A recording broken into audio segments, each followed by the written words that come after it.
Hello everyone and welcome to a new video from Your Overwatch. I'm Eddie the Chump and today we're going to have a bit of fun. We're doing a little bit of a retrospective and taking a moment to remember some of the most broken heroes and abilities in Overwatch history. There was a time, for example, when McCree was seen as ridiculously strong because of how he was tuned at a particular phase of the game's life cycle. Oh my, how times have changed, eh? More than anything, it's just interesting to see how much the game has moved on. Will we one day take a look back at this era and say, I can't believe it used to be like that? Time will tell, but for right now, let's remind ourselves of how broken some things used to be. Ana Beyblade meta. Oh Ana, how insane you really were. Now this example refers to a particular playstyle that evolved at the pro level, but soon found its way to matchmaking and was so effective, Blizzard decided that something had to be done. When Ana was first released, the whole community was a bit slow to really grasp how strong she was, and in particular, how amazing her ultimate, Nano Boost, could be. Nano used to give its target a speed boost as well as increased damage and damage resistance. This meant it could be given to targets who didn't have high mobility and turn them into absolute monsters. Initially, Ryan was often the target, as it made his brawling absolutely terrifying, but at the pro level, where her also overpowered pre-nerf biotic nade had created a tank-heavy meta, Reaper soon became the go-to. At one point, a nano-boosted Death Blossom was the only thing capable of chewing through all the tanky health pools and healing utility. Thus started the Beyblade meta, where both teams would often pull all their resources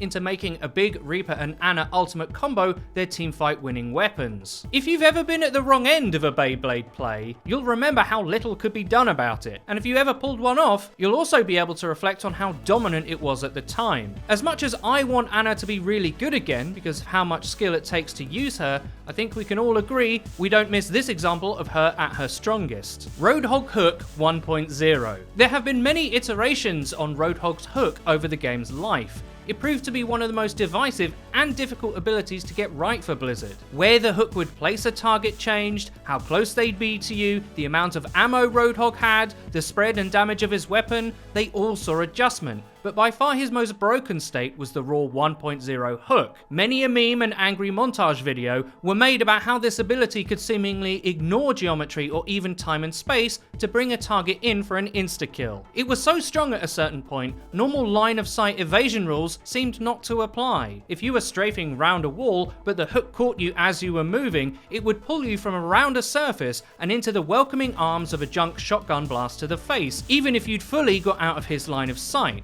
This, needless to say, was not fantastically popular, especially when it would so often result in a target's death. Now thankfully, the hookshot and hog in general are in a much better place now. Blizzard introduced some fairly stringent line of sight checks to the ability that made getting pulled from another dimension virtually impossible. If you don't like playing against hog now, and you didn't play Overwatch back in those dark 1.0 days, you don't know how lucky you are. Valkyrie. This one is recent enough to send shudders of horror down every player's spine. The original state of Mercy's new ult for her rework was so strong, it dominated almost every tier of play imaginable, and for such a long time, it was a major source of criticism for Blizzard from the community. Valk is still good now, but before it was nerfed, it was frankly straight up broken. It lasted longer at 20 seconds instead of the 15 it is now. Your mobility was much faster with Guardian Angel, allowing Mercy to zip around at high speeds, not only making her hard to kill, but allowing her to get in and out for a clutch res almost at will. Oh, and did I mention that her res was an instant cast, and that she gained an extra res charge when she activated her ult? No? Well, you should be able to remember that, as it wasn't all that long ago, but to be fair,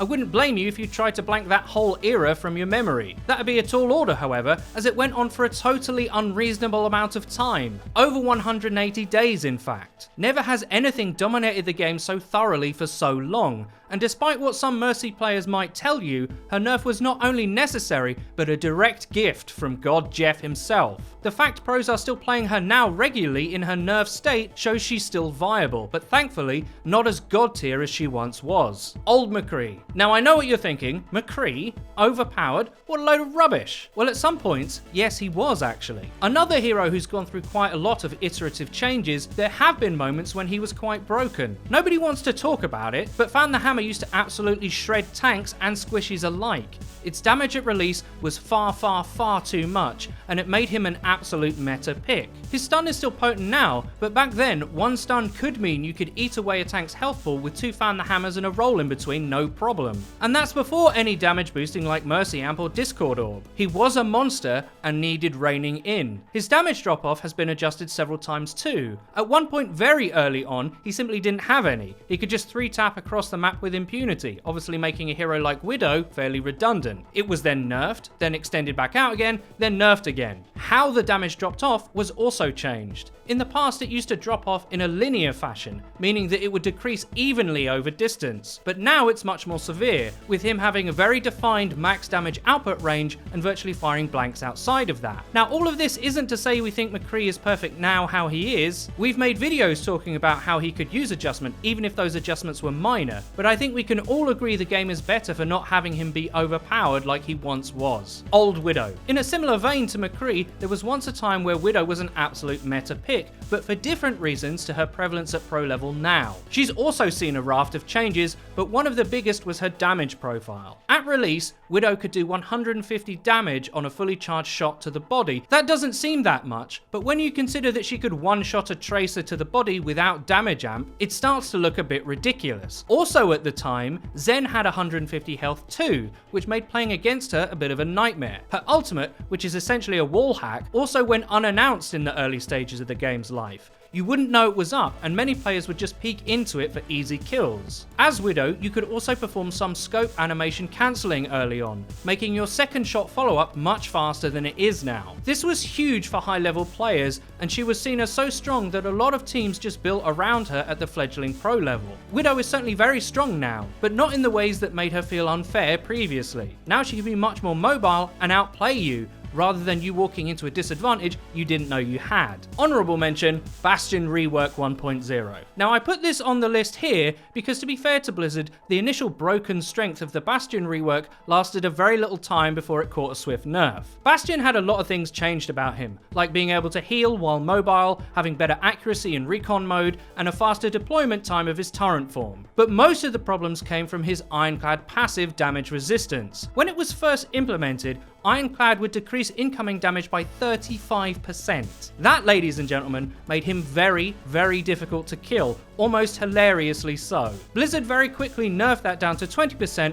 which is where it currently rests. He can still be a pain and absolutely wreck you if you're not ready to counter him, but no longer feels like the unkillable Terminator that he initially did. He's returned then somewhat to the niche situational pick that he should be, and we're all better off for the fact that pirate ship strats aren't run on every map all the time. We should count ourselves lucky, really. At one point in the beta, Bastion had his own personal shield as well. Imagine trying to beat a Bastion, Rhine and Orisa payload comp if he still had that. No thanks, Jeff. So there you have it, guys. That was our list of some of the most broken things to ever exist in Overwatch. I know you'll have your own list, so do me a favour and put them in the comment section below. We can all share our pain and rejoice in the fact that they're not around anymore. I really hope you liked the video. If you did, please don't forget to leave a rating. If you never want to miss another video of ours again, please click the bell icon next to the subscribe button on our channel to join the notification squad. You'll be in great company. And finally, please follow the Your Overwatch Twitter. It's where you can find updates about new videos and other cool stuff. I've been Eddie the Chump, and until next time,